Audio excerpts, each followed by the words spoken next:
19th Ward are concerned about businesses closing up shop, what they're asking of City Council. Plus, a local mother and wife sentenced for the death of her husband, how the prosecution says it happened, and the letters read in her defense. And terrifying new video of a man playing Ding Dong Ditch with a machete. In weather tonight, it's still kind of gray and murky out there, but great timing for the weekend. How much sun is coming with this warm-up? See that forecast next. From your breaking news and weather authority on Fox Rochester, this is 13 WHAM News at 10. Breaking news on Rochester's northeast side, a homicide investigation now underway this Thursday. Good evening, I'm Dan Schrack. That investigation happening at the corner of North Goodman and Keller Streets. We do have a crew heading to the scene where they will work to learn more information.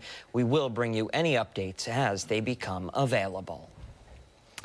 Turning to weather this Thursday, fall is taking a back seat as we head into the weekend. A chilly night across the region, but warmer weather is on the way. Let's get right to Scott Hetzko with some good news. Hey there, Scott.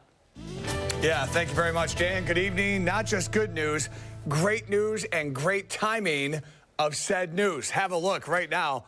We go from upper 60s, low 60s tomorrow to low 70s. For the weekend. Saturday and Sunday look really good, and we'll continue that into next week as well. 43 overcast sky. There's really no clearing locally yet, but overnight that will change subtly as we get through there, and temperatures will fall in response to the clearing sky by early morning. You can see a fair amount of clouds sitting over the area right now, but back here to the west, it's subtle, but you can see the drier air way out where this arrow is moving its way to the east. So weather on a Friday afternoon for the kiddos, oh, they're going to be clamoring. Kids clamoring to get out of school. Low 60s and lots of sun tomorrow afternoon. Beyond the weekend, what's going to happen? We're watching a storm on the coast. More on that coming up in a few. All right, thank you, sir.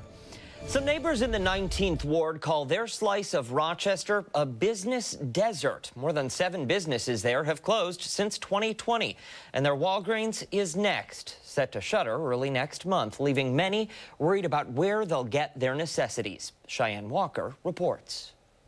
A lot of people are leaving. Ruby Martinez has been in business since 2003, and just in the past 2 years, she said she's seen half a dozen shops close their doors. I'm concerned about the businesses that are closing because we don't want this to become a desert area for business. The businesses are necessary for the community. The senior citizens, some of the children in the area need a safe place. Martinez owns a clothing store called Fashion Flair, located on the corner of Brooks and Thurston Road. Inflation, 40-year high. Right next door to People's Choice Kitchen, where owner Evangelist Stanley is also concerned. Ironically, both businesses are right across the street from a Walgreens, whose doors are closing in just 2 weeks. It's going to be a huge void in our neighborhood here. There's a lot of people that depend on Walgreens, especially the elderly. The flu shots, their medicine, it's in walking distance for a lot of people. If they close Walgreens, it's like the next Walgreens or pharmacy is like miles away. 19th Ward native Rochelle Brock says vital businesses like Walgreens and even the banks are closing, forcing people to stores that are miles away. And it's just not fair to the people in the community, especially our seniors who don't have cars or transportation to get around in the community or to get what they need, especially their prescriptions. So that's what frustrated me. Both Martinez and Stanley say they have spoken with city leaders about their concerns. If they had some kind of rent control where a small business could stay in business because of the rent, but they can't stay in business with the inflation and the rent is very, very high. That was Cheyenne Walker reporting. The Ogden woman accused of killing her husband, deliberately driving the family van into a utility pole, will spend the next 20 years behind bars. Jenny Clark was sentenced today to more than a year after the July 4th, 2021 crash that killed her husband. It happened during an argument between the couple while their children were in the vehicle. Today, the defense read letters from Clark's in-laws and her daughter. Both said it was out of character and expressed their support for Clark. Certainly the in-laws wrote a letter to the judge, in which I read out in the court. That is a first for me as a defense attorney. I've never had the family of the decedent, the person who died, send a letter in support of the person responsible for the death. Clark was convicted of manslaughter and attempted murder. A turning point in the sexual abuse trial of former elementary school principal Kirk Ashton. His fate now in the hands of a jury. The defense rested its case today without calling anyone to the stand. More than 50 witnesses testified for the prosecution. Closing arguments have been completed, and the judge instructed the jury, which then asked for readbacks of certain testimony. Deliberations are set to resume tomorrow. Ashton is accused of abusing 26 students while he was principal of Northwood Elementary in Hilton. Staff members who work for Rochester's Police Accountability Board are taking action tonight. They formally announced their intention to form a union. Staff members say while the board has recently been rocked by disorder and confusion, they believe organized labor will help with their collective mission to bring more transparency and accountability to the Rochester Police Department. I think the union will help with the conditions the workers face daily, and then in effect that will help our work. That will then affect City Council seeing us being able to hold the police accountable as we were tasked to do.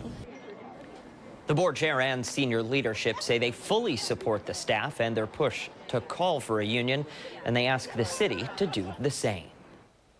A 12-year-old is fighting for his life tonight after sustaining a severe electric shock. It happened over the weekend at the RG&E substation on Suntrue Street.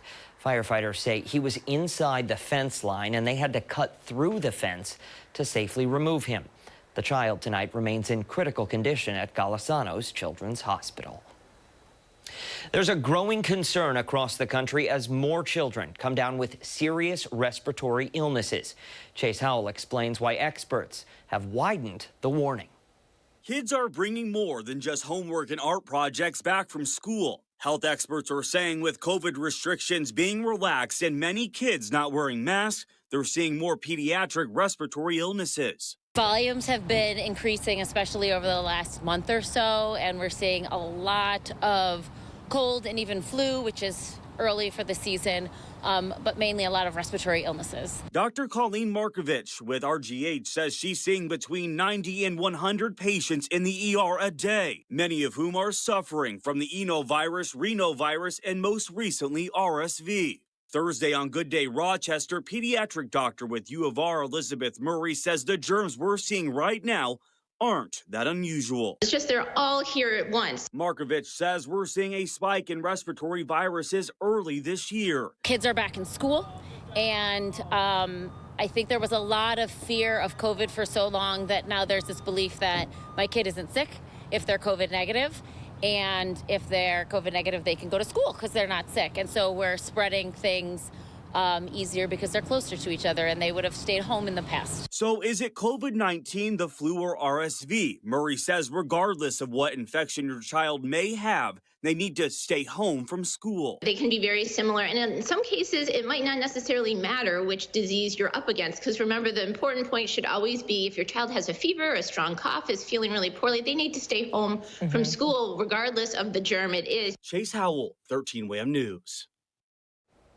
Developing now, the Supreme Court has rejected an appeal aimed at stopping President Biden's student loan cancellation program.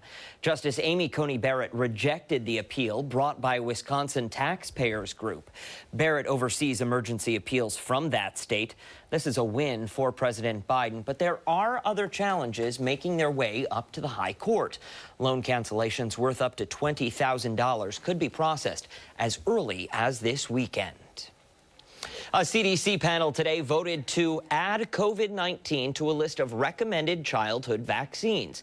The agency points out this is not a mandate. Meantime, a new COVID cluster of variants could fuel a winter surge.